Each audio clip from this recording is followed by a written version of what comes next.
आपने मुझे सजाए मौत देनी, वो तो एक पर्चे में ही दे लोगे, तो 2 जान छुड़ाओ। आपने मुझे सजाए मौत देनी, दे दे, जान छुड़ाएं, क्योंकि मैं इस जिल्लत की जिंदगी में सजाए मौत से कम आपसे नहीं लूंगा। देनी है तो अब आपको मुझे सजाए मौत देनी है। मैं अदालत से मांगूंगा कि मुझे सजाए मौत दी जाए, क्योंकि मैं इस जिल्लत की जिंदगी नहीं जीना चाहूंगा।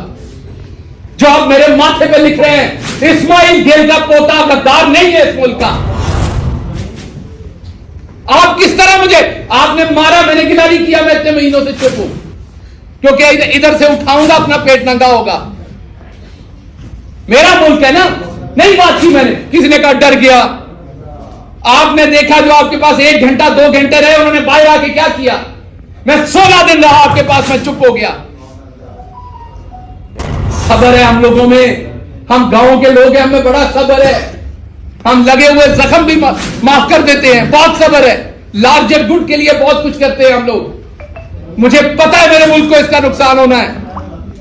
मुझे मेरी यूनिवर्सिटी ने कहा कि बताओ यहां किसको लिखना है। आपको पता है मैंने आज तक अमेरिकन एम्बेसी को खत नहीं लिखा। मेरी बीवी वहां बैठी है, मैंने उसे मना किया, आपने किसी को ईमेल नहीं करनी। यहां किसी को जुकाम हो जाए तो ये हर फॉरेन जो कोई एनजीओ को लिखते हैं, यूएन में लिखते हैं, कहां कहां लिखते हैं। मैंने अपनी सारी फैमिली को मना किया कि नहीं लिखना।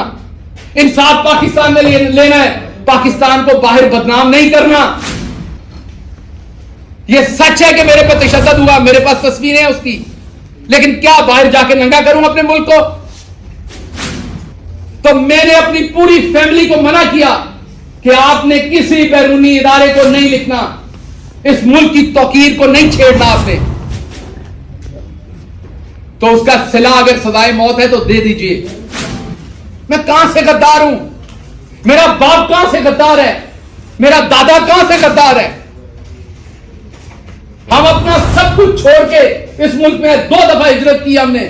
मेरा दादा सब कुछ छोड़ के आया, मुझे मौका मिला, मैं दुनिया के सबसे सुपर पावर में गया, वहां की सबसे बड़ी यूनिवर्सिटी में गया, मैं टॉप सैलरी ले रहा था, अपने सारे मटेरियल ख्वाब जी सकता था, सब कुछ छोड़ के, अपनी फैमिली वहां छोड़ के मैं यहां आया। मुझे सबने मना किया, मुझे पछतावा नहीं है, मैं इसकी कीमत दे रहा हूं। लेकिन आपको बता रहा हूं, ओवरसीज पाकिस्तानियों को बता रहा हूं, आपको यह बुखार नहीं होना चाहिए।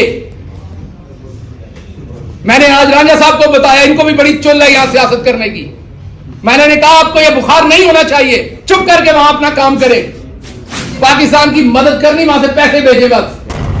खबरदार, आप मिडिल क्लास के लोगों ने सोचा कि आप सियासत करके इन वडेरों के बराबर बैठ सकते हैं, क्योंकि मैं इनसे डरता नहीं था, मैं बराबर के जवाब देता था, मेरे अंदर खौफ नहीं था।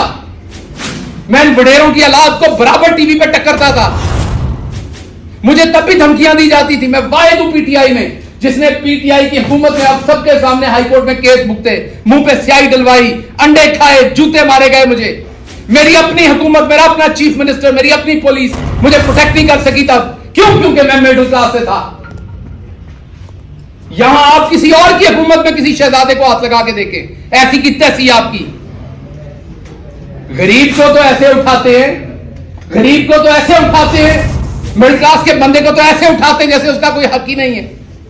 एफआईआर देते हैं, मैं देखता हूं उसमें जो दफात लगी हुई हैं, इतनी तो जमातें नहीं मैंने पढ़ी सारी जिंदगी में जितनी आपने दफात लगा दी मेरे ऊपर,